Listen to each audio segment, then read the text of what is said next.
welcome back sa ating YouTube channel, ang Puso Mo Tulungin Vlog. So, for today's vlog, magpapalagay tayo ng dual horn and mini driving light sa ating King Basilio. So, lalagay natin kasi meron pa tayo ng mga yung horn and hindi natin mailagay kasi syempre tatakot tayo, hindi kasi tayo marunong. Hindi so, totoo yan. Yung paggawa natin sa nakakaalam. Bola lang yan. Tayo ngayon sa C3H. Yan, C3H dito sa Batangas City. Makalala natin si John Perez. So siya yung mag-aayos ng ating sniper na si King Basilio. So tara, samahan niyo ako. And kung bago ka pa lang sa ating YouTube channel, please subscribe, Puso Mo Tulungin Vlog. And don't forget to click the bell notification para updated kayo sa mga bago nating video na i-upload katulad nito. So tara, let's go!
So yun na nga guys, and dito na tayo sa bahay.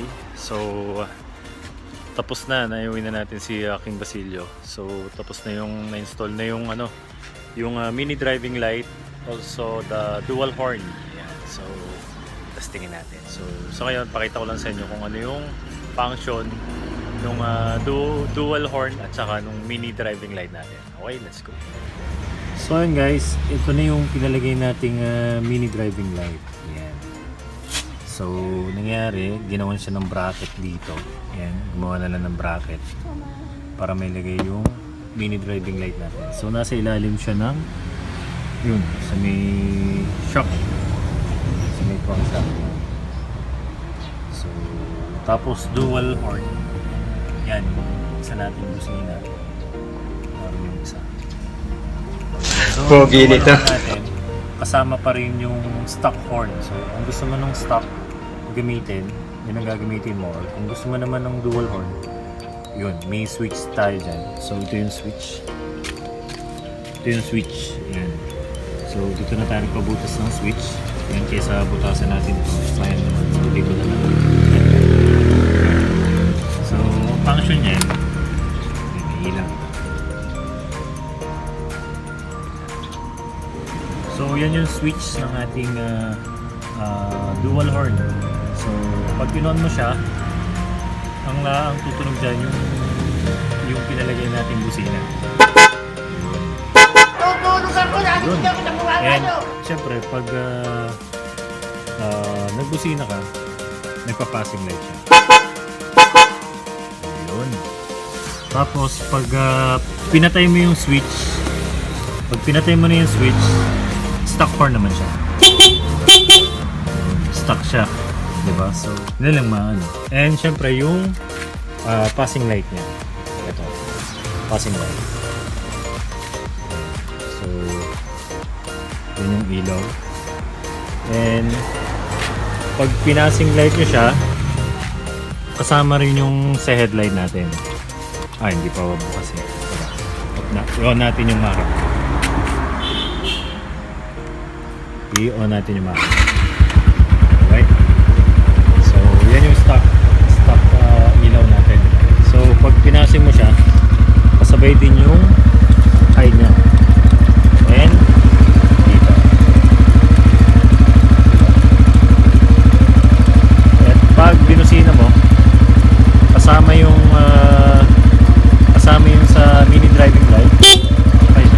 Naka-stock pala tayo, sorry. Pag naka-stock siya, hindi siya magpa-passing light. Pero pag inon mo yung switch dun sa busina and ginamit mo siya, magpa-passing siya. Pati yung sa headlight. Buhay mo ako! Magpatulog kayo!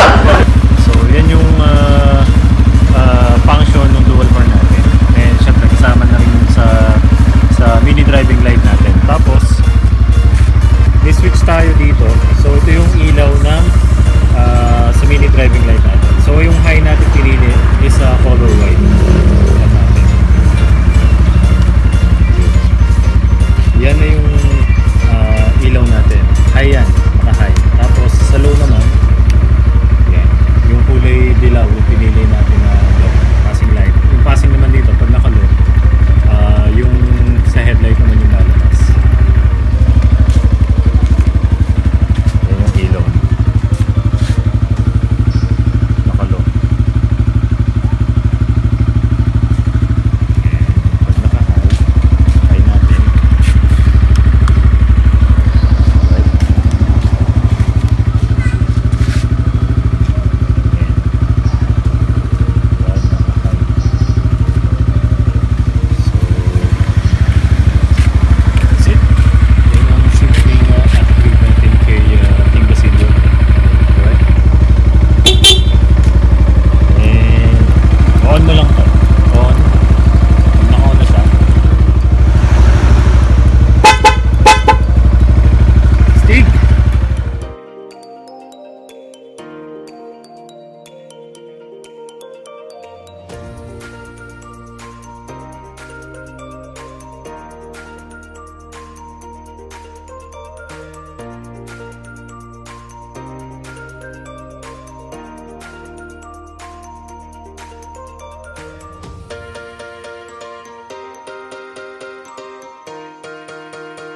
So yun, maraming salamat and sinamahan nyo naman ako sa ating vlog for today.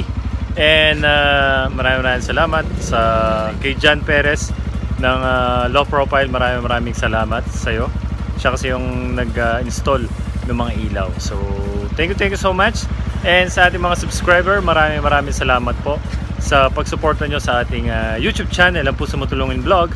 And yung ating po road to 5,000 subscriber, malapit-lapit na po yan. Ilan na lang po yon. So kung nakasubscribe kayo, pwede kayong magkameron kayo ng chance na mabigyan ng giveaway natin na helmet. Yan, brand new helmet po pamimigay natin pag naka 5,000 subscriber na po tayo. So bilang pasasalamat, ibibigay po natin yon sa inyo. So make it sure na nakasubscribe kayo sa Puso Mo Tulungin YouTube channel, also sa Puso Mo Tulungin Vlog Facebook page. Yan. So doon tayo mamimili ng ating mga kasali doon sa ating giveaway. Yan. So maraming salamat.